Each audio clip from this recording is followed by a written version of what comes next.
लोकसभा चुनाव को लेकर रस्साकशी जारी है। एक तरफ जहां सभी पार्टियां चुनाव प्रचार में जुटी हुई हैं, तो वहीं दूसरी ओर एक दूसरे पर लगातार जुबानी तीर छोड़े जा रहे हैं। इसी बीच एक बार फिर आरजेडी सांसद मनोज झा ने प्रधानमंत्री नरेंद्र मोदी पर निशाना साधा है। प्रधानमंत्री जी चुनाव के टाइम में बड़ी बड़ी बातें करते हैं। 10 बरस में पीओके कह रहे हैं, चाइना के बॉर्डर पे सच नहीं बोल रहे हैं। इस प्रधानमंत्री जी का क्या भरोसा, ये तो जा रहे हैं। लोकसभा चुनाव अब अपने लक्ष्य की ओर है। छठे चरण का मतदान कल यानी शनिवार को होना है। वहीं 7वें और अंतिम चरण के लिए चुनावी प्रचार जारी है। छठे चरण में बिहार के 8 लोकसभा सीटों पर मतदान होना है, जिनमें वाल्मीकि नगर, पूर्वांचल चंपारण, पश्चिमी चंपारण, शिवहर, गोपालगंज, सीवान और महाराजगंज शामिल हैं। वहीं छठे चरण के मतदान से पहले राजद सांसद मनोज झा ने केंद्र सरकार पर जमकर निशाना साधा। राजद सांसद मनोज झा ने कहा कि प्रधानमंत्री जी चुनाव के समय में बड़ी बड़ी बातें करते हैं। 10 वर्षों से पीओके कर रहे हैं, चीन के बॉर्डर पर सच नहीं बोल रहे हैं। ऐसे प्रधानमंत्री जी का क्या भरोसा, और क्या कुछ कहा आप भी सुनिए। प्रधानमंत्री जी चुनाव के टाइम में बड़ी बड़ी बातें करते हैं। 10 बरस में पीओके कह रहे हैं, चाइना के बॉर्डर पे सच नहीं बोल रहे हैं। इस प्रधानमंत्री जी का क्या भरोसा, ये तो जा रहे हैं। क्या किया आपने? पंजाब के किसानों को लाठियां बरसाई हैं, गोलियां चलवाई हैं, उसका हिसाब दीजिए। क्या गुनाह था उनका? विरोध ही तो कर रहे थे, लेकिन विरोध आपको पसंद नहीं आता। एको हम द्वितीयो नास्ति, ये मिजाज है आपका प्रधानमंत्री जी। चुनाव के समय आप क्या सब बोलने लगते हैं, टोटी खोल लेगा, बिजली काट देगा, भैंस ले जाएगा। ये प्रधानमंत्री जी की जुबान है। दुनिया में किसी को सुना है? किसी देश में चुनाव में वहां का बड़ा नेता ये बोल रहा, टोटी खोल लेगा, बिजली काट देगा, भैंस ले जाएगा। प्रधानमंत्री जी आपकी बातें हल्की हो रही हैं। पहले तो हिसाब दीजिए, किसानों पे लाठियां किसने चलवाई, गोलियां किसने चलवाई?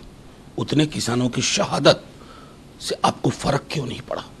इसका मूल्यांकन करिए, स्वमूल्यांकन करिए, जिसे कहते हैं सेल्फ इवैल्यूएशन।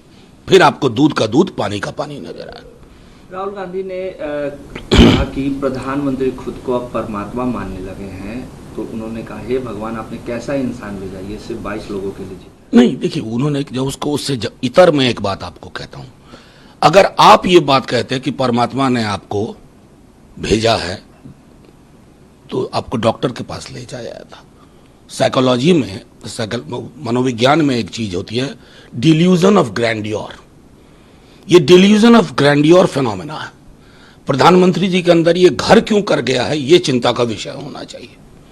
अरविंद केजरीवाल ने कहा है कि अब मेरे माता पिता से दूर रहिए, मेरी लड़ाई आपसे है। लगातार अरविंद केजरीवाल माता पिता ये हर जगह ये हो रहा है। अरविंद जी के साथ हो रहा है। हेमंत जी जेल में क्यों है?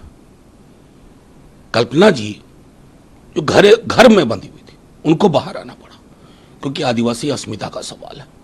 तो आपने तो एक ऐसी गोटी बिछाई थी कि विपक्ष का कोई व्यक्ति कैंपेन ना कर सके। ये कौन सा मुल्क बना रहे हैं? वो कोरिया वाला मॉडल है क्या, किम जोंग वाला या पुतिन वाला मॉडल? ये मॉडल हिंदुस्तान का मॉडल नहीं हो सकता। उसी संदर्भ में अरविंद जी कह रहे हैं। मल्लिकार्जुन खड़गे ने कहा है कि 10 सालों में एक संयुक्त और स्थिर सरकार बनेगी इंडिया अलायंस की।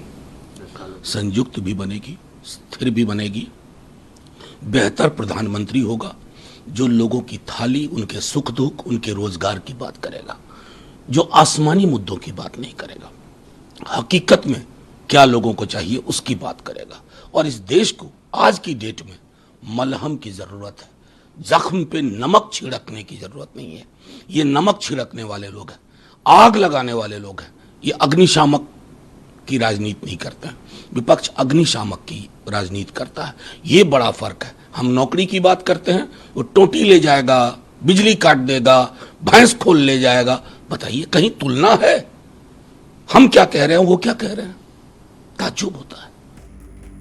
ब्यूरो रिपोर्ट, इंडिया पब्लिक खबर। फिलहाल के लिए इस खबरों में बस इतना ही। देश और दुनिया की ऐसी ही तमाम बड़ी खबरों के लिए हमारे YouTube चैनल को सब्सक्राइब करें और बने रहें इंडिया पब्लिक खबर के साथ।